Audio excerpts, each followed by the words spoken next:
नमस्कार, स्वागत है आपका। आयुन भारत बिहार झारखंड देखना शुरू कर चुके हैं आप सभी के साथ मैं ताना अधिकारी। और आज बात करेंगे बिहार राजनीति की। पूरे देश भर में बीजेपी ऑपरेशन सिंदूर की उपलब्धियां गिनवाने के लिए तिरंगा यात्रा निकाल रही है और इसी क्रम में बिहार में भी पार्टी 13 मई से लेकर के 23 मई तक यात्रा निकाल रही है। आज इसी मुद्दे पर बातचीत करेंगे। हमारे साथ हर बार की तरह वरिष्ठ पत्रकार शैलेंद्र जी पटना से जुड़ गए हैं और स्टूडियो में हमारे साथ मौजूद है राजकुमार जी। आप दोनों का सबसे पहले बहुत बहुत स्वागत आयुन भारत में। शैलेंद्र जी, सबसे पहले आपसे सवाल करूंगी, बीजेपी की ओर से ये तिरंगा यात्रा निकाली जा रही है, सेना के शौर्य को सलाम किया जा रहा है, 10 दिन तक ये यात्रा निकलेगी। इस तरीके से आपको क्या लगता है कि कितना असर इसका देखने को मिलेगा? सेना के शौर्य पर हर भारतीय को गर्व है, लेकिन जिस तरह से बीजेपी की ओर से तिरंगा यात्रा निकाली जा रही है और कांग्रेस भी पहले तिरंगा यात्रा निकाल चुकी है, यानी 1 दिवसीय तिरंगा उसकी यात्रा थी।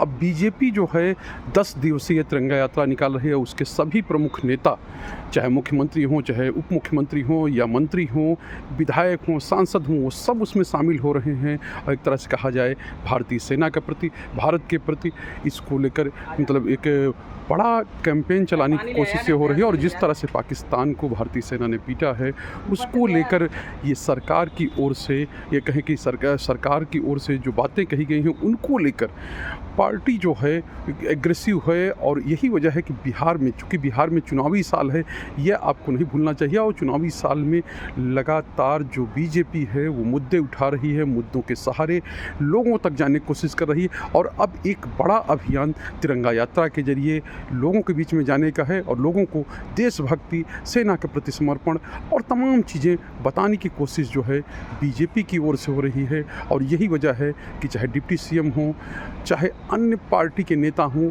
वो जगह जगह पर जाकर तिरंगा यात्रा में शामिल हो रहे हैं और उसमें अपनी बातें रख रहे हैं। लेकिन जिस तरह से ये पूरी यात्रा निकाली जा रही है, अगर इसको कहा जाए, अगर चुनावों को से जोड़ कर देखा जाए, वोट से जोड़ कर देखा जाए, तो ये भी अतिशयोक्ति नहीं होगी। जी राजकुमार जी, आपसे मैं पूछूंगी, क्योंकि शैलेंद्र जी ने तो बड़ी ही अच्छे से बता दिया कि किस तरीके से इसका असर जो है वो बिहार में देखने को मिलेगा। लेकिन तिरंगा यात्रा क्योंकि बिहार में भी निकाली जा रही है, पूरे देश भर में निकाल रही है बीजेपी, तो बिहार में किस तरीके से लाभ हो सकता है? आप इस तिरंगा यात्रा को किस तरीके से देख रहे हैं? देखिए, बीजेपी की जो रणनीति रही है, बीजेपी किसी भी बड़ी पार्टी है और बड़े मुद्दे को बड़े मंच पर बेहतरीन तरीके से भुनाना जानती है। और ये तो देश के शौर्य की बात है, तो इसने किया भी है। सरकार की नीतियों ने ये कर दिखाया है और पाकिस्तान को जिस तरह से जवाब दिया गया है, संभवतः वो ऐतिहासिक है।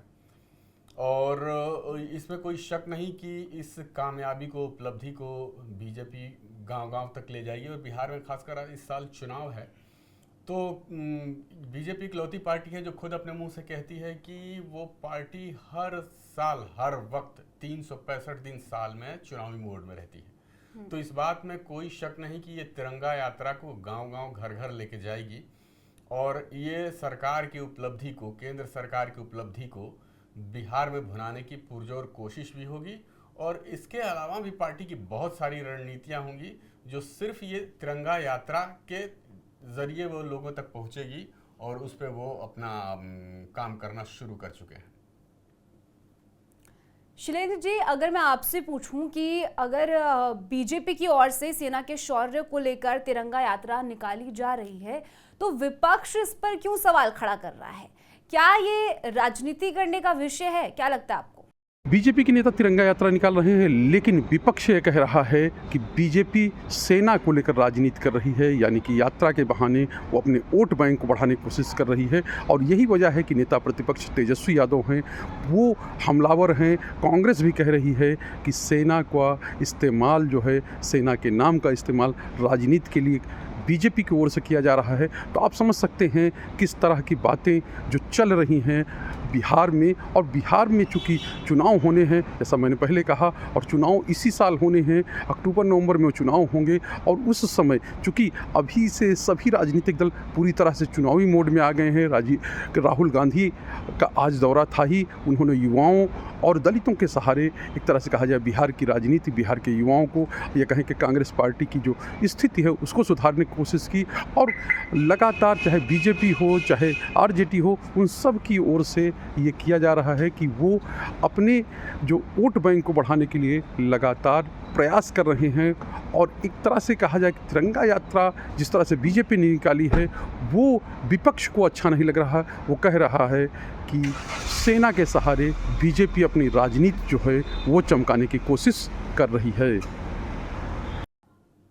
लेकिन राजकुमार जी ये बताइए कि बिहार में क्योंकि चुनाव है, किस तरीके से अभी, क्योंकि हर कोई पार्टी जो है अपनी चुनावी एक्टिव हो चुकी हैं, रणनीति बना रही है, बीजेपी क्या इस वक्त कहाँ स्टैंड कर रही है और क्या प्लानिंग जो है बिहार में वो की है? देखिए, जैसे कि हम लोग जानते हैं, अमित शाह भी जो बिहार दौरे पे गए थे और जिस तरह से बयान दिया था उन्होंने, और जिस तरह की हवा चल रही है पूरे बिहार में, ये बात पूरी तरह से कहा जा रहा है कि इस बार जो है बीजेपी को न सिर्फ जीतना है एनडीए के साथ, बल्कि मुख्यमंत्री बीजेपी का बनाना है। 20 साल तक बीजेपी ने जेडीयू के साथ रहकर नीतीश कुमार को मुख्यमंत्री बनाया, और इस बार संदेश साफ है और संकेतों से भी पता चलता है कि इस बार बीजेपी को अपना मुख्यमंत्री बनाना है। तो उसके लिए पार्टी को उस स्तर पे जोर देना पड़ेगा। पहले अब पार्टी, अब देखिए, जहां गठबंधन के नेता खड़े होते हैं वहां तो बीजेपी का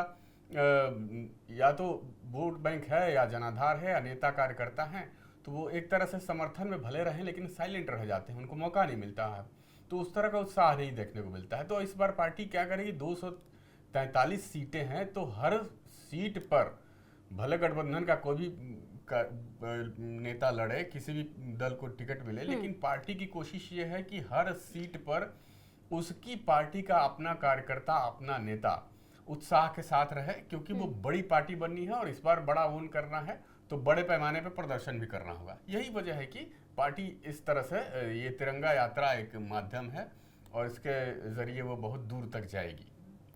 तिरंगा यात्रा, क्योंकि न सिर्फ बिहार में, पूरे देश भर में जो है बीजेपी तिरंगा यात्रा निकाल रही है और जो उपलब्धियां हैं ऑपरेशन सिंदूर की वो गिनवाने की कोशिश कर रही है। जनता तक पूरी इंफॉर्मेशन, क्या उपलब्धि रही सरकार की, क्या सेना की उपलब्धि रही, ये गिनवाने की कोशिश कर रही है। लेकिन शैलेंद्र जी, एक बात बताइए कि तिरंगा यात्रा को क्यों राजनीति से जोड़ा जा रहा है?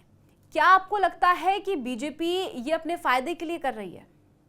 जिस देश में जो होता है उसका असर वोटों पर जरूर होता है, वोटरों पर जरूर होता है। तो जाहिर सी बात है, जो पाकिस्तान के साथ अभी हुआ है, या पाकिस्तान के अंदर बैठे आतंकी आकाओं ने जिस तरह से भारत की आत्मा पर हमला करने की कोशिश की है और निर्दोषों को मारा है, और उसके बाद जिस तरह से भारत ने घर में घुस के बदला लिया है, यानी कि सरहद पार जाकर मारा है, तो इसका असर जो है वो हर भारतीय पर, हर व्यक्ति पर, हर देश प्रेमी पर, हर नागरिक पर देखने को मिलेगा। और यही वजह है कि अब जब ये युद्ध विराम हो चुका है, यानी शांति की घोषणा हो चुकी है, तो ऐसे में दोनों कहें कि सत्ता पक्ष और विपक्ष की ओर से, क्योंकि कांग्रेस ने भी जय हिंद सभाएं करने की घोषणा कर दी है, 10 दिन वो जय हिंद सभाएं करेगी, यानी पूरे देश में 20 से 30 मई तक ये सभाएं होंगी। तो आप समझ सकते हैं कांग्रेस ने भी बीजेपी की काट शुरू कर दी है और पटना में भी सभा होगी। और आप समझ सकते हैं कि किस तरह से बीजेपी जो तिरंगा यात्रा निकाल रही है, तिरंगा यात्रा